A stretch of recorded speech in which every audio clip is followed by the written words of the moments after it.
got Wang. Mr. Wang, this... 16 years since the release of the original Shadow Warrior, Flying Wild Hog took it upon themselves to reboot the classic Doom-like shoot-'em-up with a side of Wang.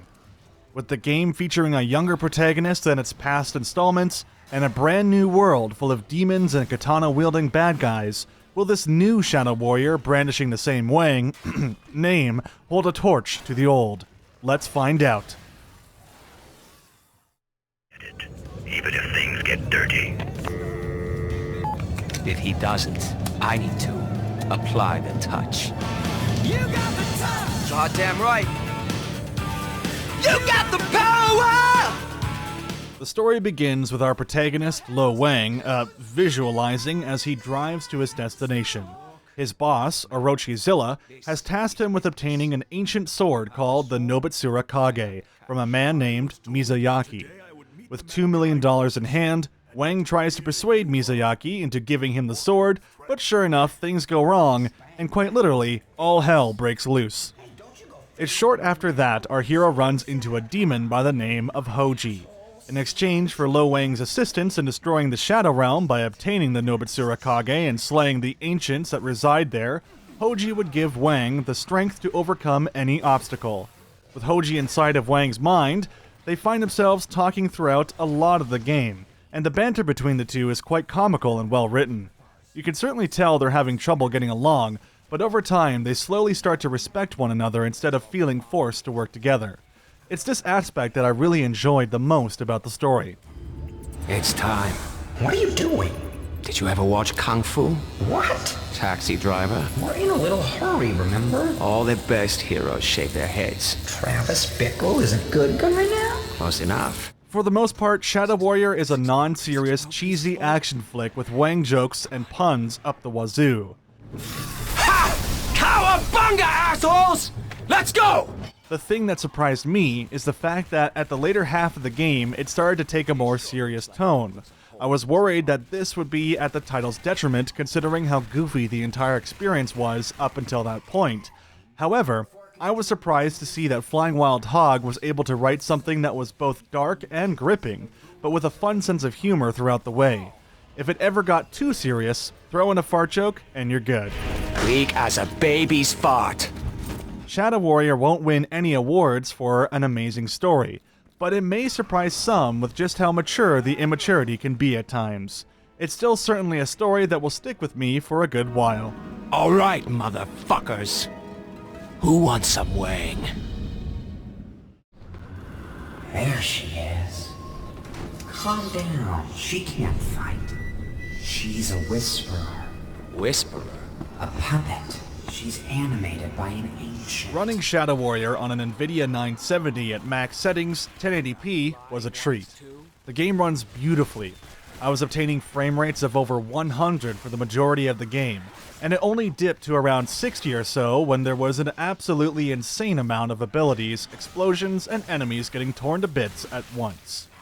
I believe the reason the game runs so well is not only because it's a fantastic PC port, but also because the level design is very much a lot of hallways. Not all of the game is hallways, mind you. Sometimes it's massive arenas for boss battles or houses to pillage. Visually, the game looks pretty darn good. My only gripe is that you can't disable the film grain effect, which unfortunately renders the game a tad bit blurry in some sections. I also ran into a strange bug very early on in the game that limited my draw distance to about a few feet in front of me. This was fixed by progressing to the next chapter, for it persisted even after restarting the game. The locales you visit range from a Japanese-style garden, to the fiery pits of hell, to the snowy peaks of mountains. This variety helps liven up the world, and keeps you from feeling tired of the same environments repeating themselves. The game is very colorful and vibrant at times, and it really stands out amongst other first-person shooters.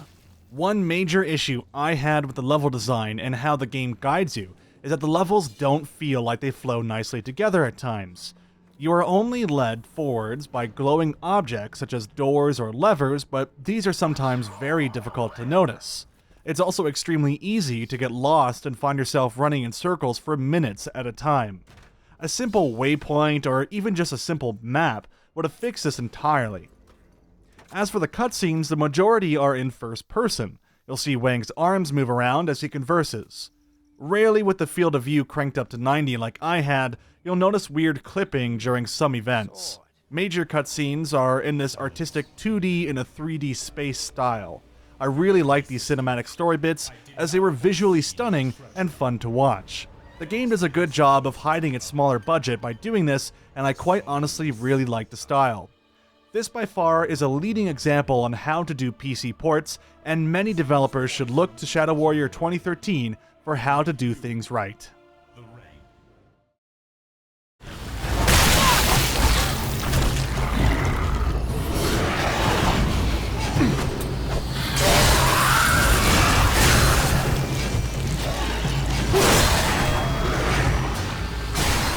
Shadow Warrior focuses on very fast-paced character movement alongside both melee and ranged combat.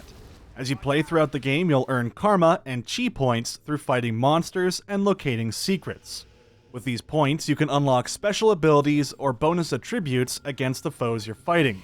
You activate these special powers by initiating a series of combos, such as forward attack to perform a sting attack, or right magic button, which is like your right mouse button to heal yourself up to a certain percent.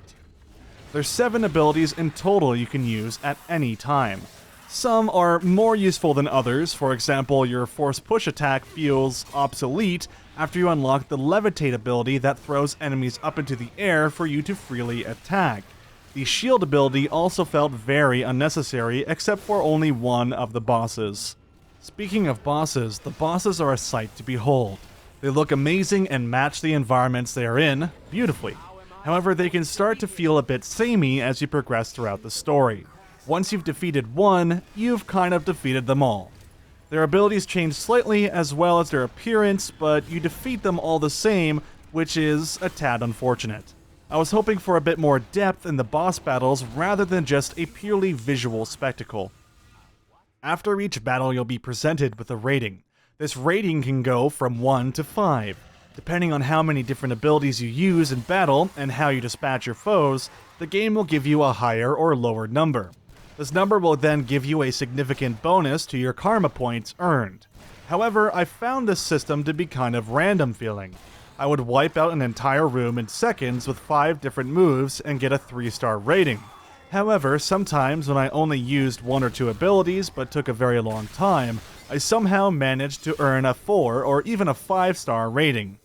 It felt very confusing with little to no explanation. The rating system felt like an afterthought and could have easily been cut from the game because it made no difference to the overall experience. As you progress throughout Shadow Warrior, you'll be on the lookout for money hidden inside cabinets, crates, and other box-like objects. This money will allow you to purchase upgrades for the large arsenal of weapons you'll be getting your hands on. These upgrades are a bit pricey, so you'll need to choose carefully. Upgrades are anything from akimbo submachine guns to a triple-firing rocket launcher. You can also purchase ammo from the same menu, however with all the ammo scattered around the game, I didn't need to utilize this feature. One thing I found refreshing was the fact that I didn't need to worry about aiming down sights. The ADS feature is bound to X, but all it does is zoom in the camera and slow down your movement. In this game, you need to move fast and dodge using shift to dash. It all feels very old school mixed in with some modern mechanics. My only issue was the bigger monsters were too bullet spongy and took way too long to kill, that it became tiring if there was more than one in a fight. For my playthrough, I was on normal difficulty, and I was able to complete the game in just under 9 hours. In those 9 hours, I was able to get all the secrets in that same run. It felt like a really fun time throughout. Sometimes I was a bit overpowered, but during the final battles in the game, I was met with some reasonable challenge. I feel as though playing on the hard difficulty setting might have offered a more intense and satisfying challenge. The game does offer New Game Plus, however, so you can replay the story with all of your upgrades on something tougher if you want, which I can certainly appreciate. Sadly, there are no branching paths or differentiation in levels on subsequent playthroughs, so you'll have to go through everything the exact same way again. This means that the game lacks replayability. The combat is very satisfying, so even if it would be the same thing all over again, a second playthrough would still be pretty fun in my opinion because this is a strong first-person shooter overall. Whom do you work for? I'm not telling you shit. Oh, we're doomed! The amazing Lo Wang isn't gonna tell us shit! What the fuck? As expressed, I really enjoyed playing Shadow Warrior. It was an intense, goofy, and very entertaining ride through hell. The environments changed frequently enough to not feel too repetitive, and the boss fights were visually stunning. Progressing through the game could be a bit frustrating at times, for it was hard to determine where the game wanted me to go. Again, a simple map or a waypoint would have solved this problem easily.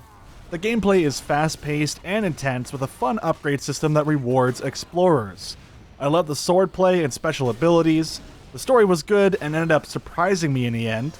If you're looking for something old school with a helpful pinch of new school mechanics, then Shadow Warrior 2013 is the game for you. I give it 4 wangs out of 5. I hate this pixel art trend.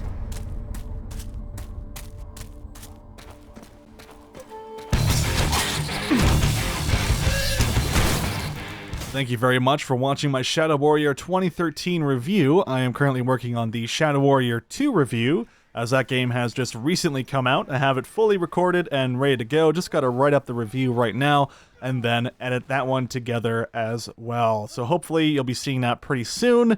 And if this is the far future, then it's probably already out, hopefully. But we'll see what happens there. Thank you so much for watching, guys. It was a blast playing this game, and I hope you guys get a chance to go check it out as well. Take it easy. I'm Acabane101, signing off.